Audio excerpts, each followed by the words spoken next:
mi raccomando, venite a vedere Babbo Natale. Eh sì, perché non c'è solo Babbo Natale, ci sono molti amici suoi.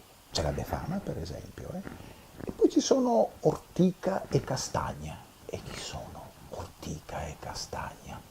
Venite a vedere, li conoscerete. E poi ci sono due bambini che sono molto importanti e che vi chiedono proprio di venire, perché dovete aiutarli a tirar fuori Babbo Natale da un problemino che c'ha, perché quest'anno altrimenti il Natale rischia di saltare, sì, perché c'è anche un cattivaccio di mezzo, si chiama Mago Bisesto, è un cattivaccio della malora, Mi raccomando bambini, dovete venire a teatro a vedere Buon Natale, Babbo Natale, perché dovete assolutamente aiutare Babbo Natale a salvare la festa di Natale.